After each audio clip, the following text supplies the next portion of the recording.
इस गोरखपुर जिले में माननीय मंत्री जी आए हुए हैं और मैं मंत्री जी को इस गोरखपुर जिले में इस गोरखपुर वासियों की तरफ से मैं एक बार जोरदार तालियों से आपका समर्थन चाहता हूं।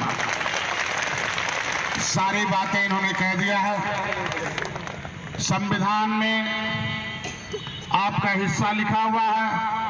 अगर वोट डालकर किसी को आप राजा बना सकती हैं तो सबसे पहले वोट डालने वाले को राजा बनने का अधिकार मिलना चाहिए, आपका पूरा हिस्सा मिलना चाहिए। संविधान में सारा कुछ आपका हिस्सा है। अगर संविधान में आपके बेटे को भी उतने पढ़ने का पावर है, उतनी ताकत है, अगर आपने पूरा इसीलिए वोट डाला था, भारतीय जनता पार्टी को लाया था कि भारतीय जनता पार्टी ने वादा किया था कि मैं रसोइयों का पूरा अधिकार दूंगा, पूरा उनका हिस्सा दूंगा।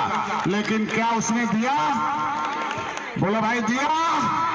अगर नहीं दिया तो माननीय मंत्री जी ने लड़ाई लड़ते, ये सरकार में रहते हुए अगर यहां से आवाज आपको दिल्ली लखनऊ में उठाते हुए, कैबिनेट में उठाते हुए, विधानसभा में उठाते हुए ये गूंगी बारी सरकारें आपकी आवाज नहीं उठाई तो आप उनकी आवाज सुनना बंद कर दो और बटन दबाना बंद कर दो। अपने आप भाजपा मर जाएगी, ज्यादा मेहनत करने की जरूरत नहीं पड़ेगा। कांग्रेस ने गलती किया था, कांग्रेस का बटन छूना हम लोगों ने बंद कर दिया। कांग्रेस जिंदा है कि मर गई? हाथ उठाकर बोलो।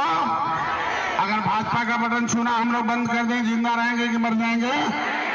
तो अगर हम लोगों को अधिकार चाहिए तो मैं चाहता हूं कि माननीय मंत्री जी आज इस गोरखपुर में आए हैं और मैं जो 175 रुपए का जो मानदेय है, जो शिक्षा में जो आपके साथ वादा किया था, आप इस देश में स्वास्थ्य, शिक्षा और रोजगार देने का गारंटी है।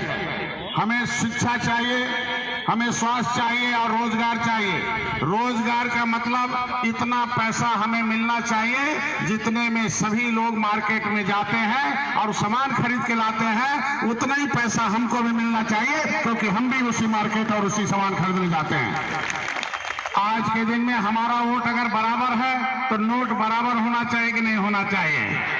तो अगर हम उसमें खाना हम उस बच्चों को बना के खिलाते हैं जिससे वो बच्चे पढ़कर जाएंगे और देश का विकास करेंगे, और हम उन नौनिहाल बच्चों को भोजन देने के लिए अगर हमारी ड्यूटी लगी है और देश के निर्माण में हमारी रसोइया माता और बहनों की ड्यूटी लगी है, तो हम अगुवाओं की जिम्मेदारी बनती है कि आपकी लड़ाई हम लोग यहाँ सड़क से सदन पर लड़कर आपका हिस्सा दिलाएंगे, तभी हम लोग अगर आपने वोट दिया है, आप वोट देती हैं, आपकी एक जिम्मेदारी और बनती है कि हमारा जो हिस्सा मिलता है, जो हमारा बनता है, बार बार आवाज उठाने के बाद अगर जो बेईमान आपका नहीं दे रहा। के दिन में एक मामला यहाँ है, यहाँ भारत सरकार के मंत्री हैं, उनके सामने कई 100 वर्षों से जो बसा हुआ आशियाना है उसे उजाड़ने का काम कर रहे हैं। अरे यार, क्या घर उजाड़ रहे हो? जिस दिन ये गुस्से में आ जाए जनता, तुम्हें उजाड़ कर फेंक देगा। हमेशा उजाड़ते रहा, फिर उजाड़ने का काम करेगा। ज्यादा कुछ नहीं, इस आवाज को आगे बढ़ाने के लिए और आपके जो अधिकार है, हक है, जो हमेशा से लड़ाई चल रहा है, जो वादा किया था भारतीय जनता पार्टी ने, एक भी वादा नहीं पूरा किया है। इसलिए ऐसी सरकार को रहने के लिए इस समय अब कोई जरूरत नहीं है। अब आप हम लोगों को ताकत दो, हम लोग एक शक्ति बनकर जाएंगे और हम उम्मीद रखते हैं कि ये जो माननीय मंत्री जी हैं, हम लोग हैं, अपनी कलम से लिखकर आपका हिस्सा आपके दरवाजे पर पहुंचाने का काम करेंगे। धन्यवाद। साथियों, अभी आपके बीच में माननीय संजय सिंह जी, जो राष्ट्रीय अध्यक्ष हैं निषाद पार्टी के, आपकी लड़ाई में कंधे से कंधा मिलाकर चलने की बात कहें। जोरदार ताली बजा के स्वागत।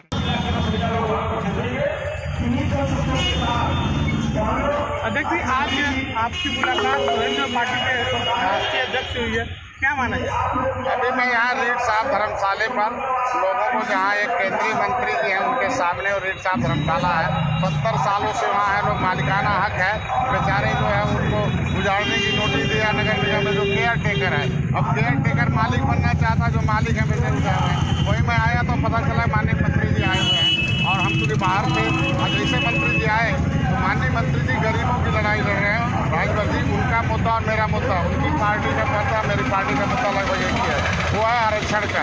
और आरक्षण के मुद्दे पर भाजपा ने अपने वो घोषणा पत्र में डाला था कि नहीं, मैं पहले इनकी विसंगति दूर करूंगा, लेकिन आज उन्हें धोखा दे दिया। आज के दिन में वो पूरे के पूरे पार्टी में रहकर, भाजपा में रहकर आज अपनी आवाज़ को, समाज के लोगों की आवाज़ बुलंद कर रहे हैं। रसोईया के लोगों की जो मांगे हैं कि हमारा जो है मानदेय बढ़ना चाहिए, तो भाजपा ने खुद वादा किया था, मोदी ने खुद कहा था देश के जितने मानदेय हैं या जितने जो है संविदा कर्मचारी हैं उनका हम जिम्मेदारी लेते हैं कि उनकी जो वाजिब हक है वो हम देंगे।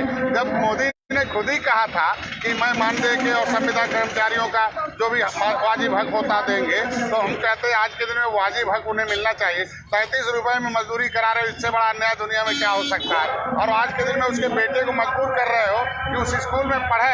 हम कहते हैं मजबूर करो कि मास्टर का भी बच्चा उसे पढ़े तो उसकी शिक्षा व्यवस्था सही हो जाए। आज 2 दर्जे का कानून बना दिए हो कि रसोईया का बेटा उसे पढ़ेगा, मास्टर का बेटा कहीं और पढ़ेगा, तो उसके समर्थन में कैसे मेरे को पता चला। तो हमें, मेरी जनता ने, यहाँ के गोरखपुर के लोगों ने वोट दिया था और हमारी जिम्मेदारी बनती।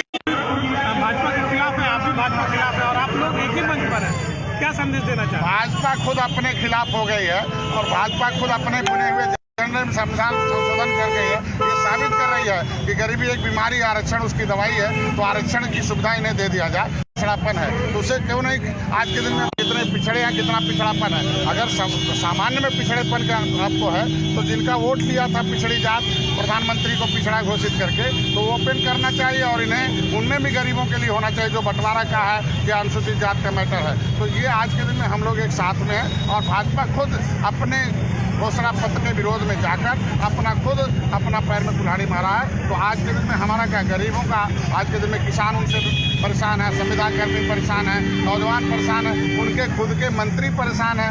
आज के दिन में आज किसी भाजपाई से पूछा जाए कि तुम अपने सभी कैबिनेट मंत्रियों का नाम बताओ तो शायद नहीं बता पाएगा। इससे बड़ी क्या विडंबना हो सकती है कि देश में जो पार्टी के लोग अपने कैबिनेट मंत्री का नाम, ये तीनों मिलकर आज के दिन में कब्जा कर रखे हैं। 4,000 करोड़ रुपया आज के दिन में गांजा पीने के लिए दे रहे हो और 22,000 करोड़ रुपया अगर कुंभ के लिए दे रहे हो, तो शिक्षा के लिए कितना दे रहे हो? शिक्षा के बजट में कटौती हो रहा है। इस देश के स्वास्थ्य, शिक्षा, रोजगार चाहिए, इसके लिए संविधान बना था। आज के दिन में सभी जातियों के लिए धोखेबाजी किया, ऊंची जातियों के दिन में उजाड़ने का प्रयास किया जा रहा है। नौजवानों के साथ धोखेबाजी हो गई। सारा धोखा जब दिया तो धोखा खाने वाला, धोखा देने वाला नहीं बल्कि वो धोखा खुद खाता है। आज भाजपा खुद धोखा खाने के कगार पर खड़ी है, अपने करने का फल उसे भोगना पड़ेगा इस चुनाव में, ये मैं